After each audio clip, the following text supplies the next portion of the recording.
This last week has really been such a challenge for everybody. Nobody knows exactly what to do, how to do it, where to do it.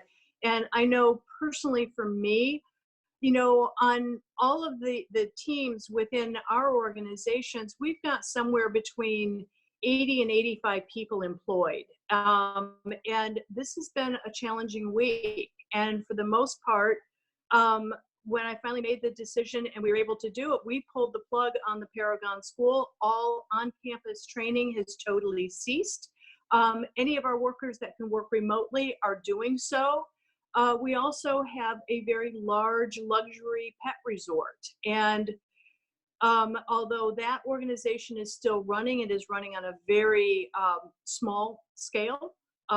We had to let over 40 people go onto unemployment as we get through this. So we're facing some really, really tough decisions, and they're not easy. And I can't tell you how many times our team has been frustrated, has been scared, has cried. And I know all of you guys are going through exactly the same thing. And I will say that once you make the decision of what to do going forward, there is such a relief. And I know when we told our teams the relief that they could go home and self-quarantine, practice social distancing, and just, keep each other safe, it was a huge relief. So if you are one of those that's still grooming, great. But if you question what you're doing and what you should be doing, I live by take care of those to the left of you and take care of those to the right of you. And sometimes those are hard decisions to make, but we all need to make them. But as we're going forward, many of us have got some downtime. And we are groomers. We are a really strong source of doers. We love to be busy. And a lot of us really struggle with, what do you do when you're not busy? How do you be productive? And I think a lot about my mother and Mark's mother, who is now gone. My mother is still around, and she's 88 years old. But both of these women had somewhat of the same situation. They had a lot of time on their hands, and if they were not kept busy, if they were not active, they would sit at home and they would fret. Mark's mother she was thinking about stuff that was maybe somewhat truthful, but she put her own personal spin on it because it wasn't based on facts, and she wasn't familiar with the situation. And she would fret and she would fret and she would fret, and she would call Mark nonstop. And my mother is somewhat the same way. She worries about stuff that she really shouldn't be worrying about. And the best way to overcome it is to keep yourself busy, keep yourself active. Good heavens, we have the opportunity right now to do things that maybe we haven't had time to do. I know personally for me, my mom, way back in the day, was an artist and an art teacher. And so I got a little of that myself. I am looking at, I don't know if you can, I don't have it open, but it's really, really heavy. This entire bag, thanks to Lisa Van Sweden, the illustrator of Notes from the Grooming Table and many of the art pieces, she keeps me motivated to keep buying art supplies. And I don't have a chance to do it very often. So I know I've got colored pencils in there. I've got watercolor brushes in there. I've got watercolors. And I'm looking forward to taking a little bit of me time and being busy. But I'm also reading. I have so many books that I love to read. And I don't generally read novels. I have a tendency to read things that help me improve myself. And it doesn't matter whether I'm on vacation or whether I'm, reading because I have an issue I'm trying to solve, or whatever the situation might be. I always read things that help me move forward. And I've got about 5 books sitting on my shelf right now that I can't wait to get to. So whether you are looking to, kind of brush up on your career, or move your skills forward a little bit, or just take that time for you, it's, number one, we have to look at the big picture, but number two, we need to look and appreciate and find those small things that can help us get through these unsettling times. And, are all of us frustrated? Are all of us scared? Yeah, all of us are. And so, yeah, it's important to stay busy, however you can do that, and spend some really quality time with those that you love. And if you cannot get to them, like I can't talk to my father right now. He's 89 years old, and he's one of the high risk folks. I can't even go near him. My mother and stepfather are also in their, my mom is 88, my stepdad is in his early 80s. I can't get near them, but it doesn't mean I can't pick up the phone and stay in contact with them. So spend that quality time and be productive, as all groomers are. So let's give you guys some ideas on and some of these ideas we might have come up with. Some of these are just passing it along. We've got some really great industry friends out there that have come up with some very creative ideas, and one of them is because you do have to produce, and really it's that sense of accomplishment that you have to. I like to say you have to scratch that itch, right? You've got to feel accomplished and feel satisfied. And one of those things are, maybe it's a great time to just do some spring cleaning. Maybe it's Yep, spring cleaning at your shop. Maybe it's spring cleaning at your home. If you have a creative area where maybe you have, if you were Melissa and you had those colored pencils and pens and watercolors and things, maybe it's a great time to organize what you're going to use to then become creative. And some of that is even your tools, right? So maybe it's a time to maintenance your tools and really get into uh, uh, that mode that actually helps maybe even prepare you. And later in our conversations that we're going to be bringing to you, we're going to talk about how do you prepare for the rush of the ungroomed. yep, Maybe you need to get your equipment ready, right? Maybe yeah, you need to get your shop ready. Maybe you need to get your house ready, because you're not going to be home. You might have some really long days. So there's some things you can do now to be productive, right? yep, Uh, absolutely. um, so Melissa, let's just talk about maybe the salon or the tools Yep. and things. What are just a couple real quick things? Because there are lots of cool ideas we want to share, but what would you recommend, having been in that environment a lot of times? Sure. Well, first is organize your tools.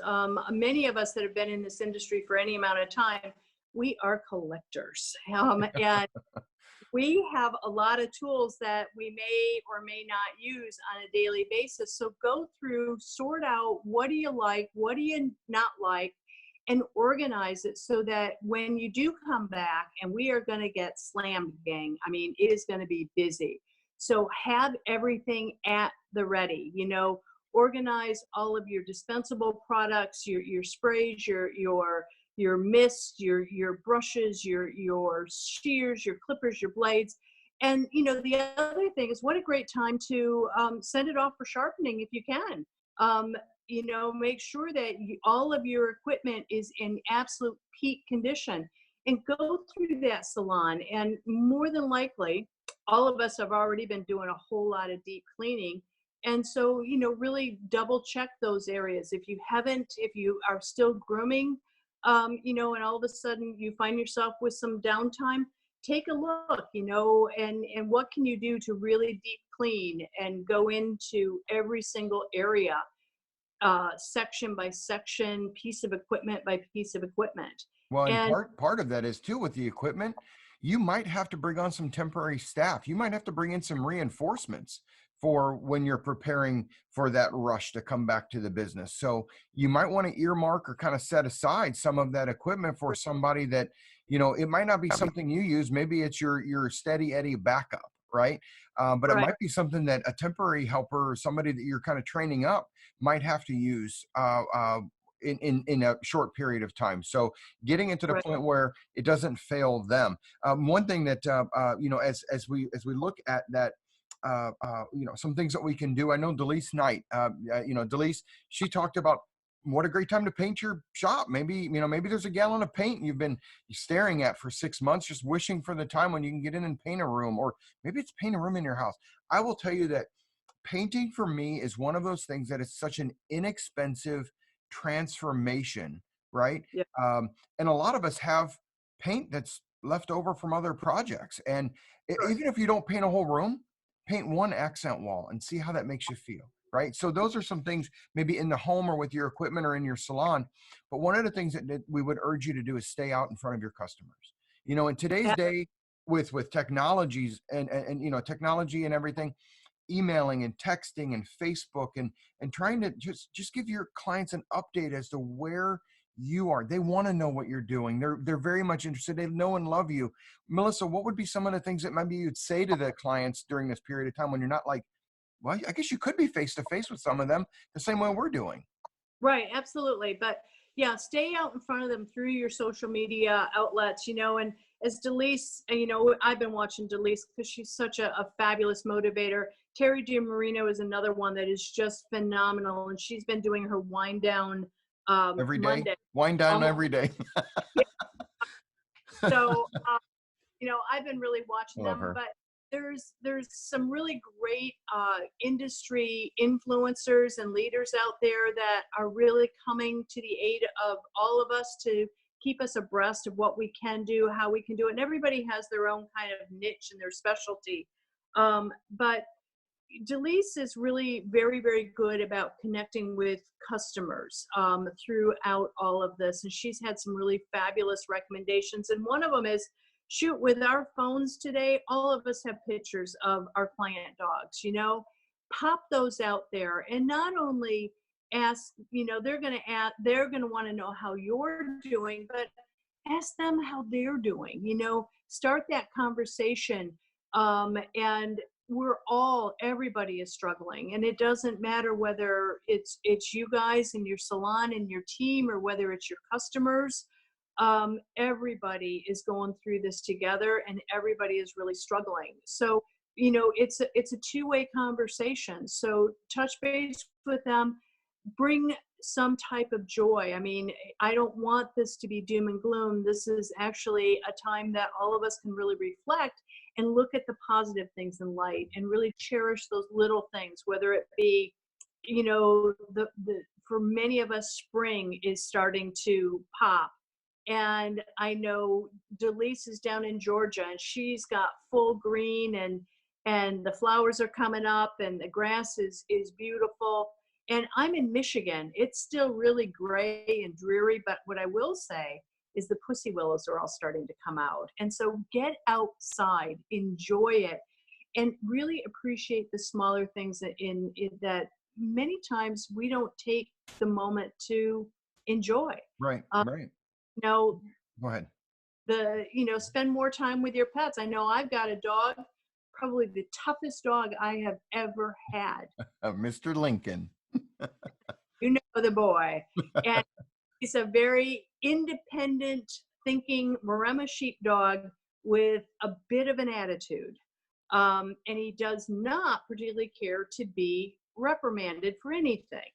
And so trying to get that dog to come when he doesn't want to, trying to get that dog to walk on a leash, trying to get that dog to do all kinds of stuff, I'm going, I finally have time that I can consistently work with him, because I know I can have a positive impact on him, and maybe make him a little better social uh, uh, participant in our four-legged family. Because he is a goober. He's a goof. I mean, you just want to love on him, and he's a mischievous. I mean, he's fun. But I need the time, and this is one of those little things that I'm really looking forward to. Not only, some art, but I'm doing a lot of cooking, and I've got a whole stable full of horses that haven't seen me.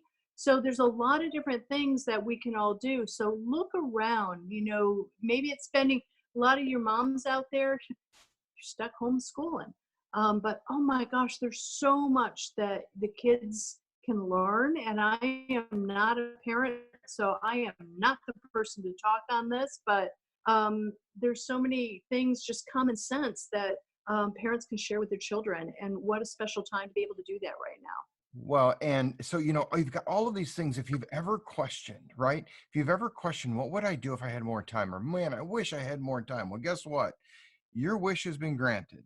So you have a little bit of time Yeah, right now to do those things that maybe you said in the back of your mind, no, it's not your fault. You didn't bring this on by wishing it on. mhm, But if you've ever said to yourself, if I only had some time, I would do this. You know what? Do that. Because if you've yeah, ever said that to yourself, that means that you want a sense of accomplishment in that one area. And as far as grooming is concerned, maybe this is a time to try some new trims or study up on some new trims. Or we've got learntogroomdogs.com members that are of all different skill levels and such, and groomer friends out there that are all different skill levels. So wherever you are, what is next for you? Because everybody has something to learn. So yeah. what is it that's that maybe that breed you'd like to learn a little bit more about, or that a trim That- style you'd like to learn about, a technique or a tip or trick? Guess what? Now's a great time to do it. Your family pets are are gracious hosts in many cases of your experimental grooming. Um, Yeah, let's face it, you could probably fix them, but I bet you can also create some interesting non-typical grooming patterns from maybe another breed, borrowing it from another breed that you can do on your own home pet. Again, they're very forgiving that way. yeah, they are. And all of us, as we said earlier, we are all doers, and for many of us, we have so many things that we want to do. And one thing I would encourage you guys to do is I have a phrase, ink it, think it. And so get that piece of paper and pen out and start writing down a list of things that you want to do. And there's nothing more gratifying than being able to check off or cross off the items on that list. So do some brainstorming, figure out what you want to do while you have got some of this time down, and figure out how you can be productive and use this time very constructively. um, who knows, it's going to help you come out on that other side so much stronger.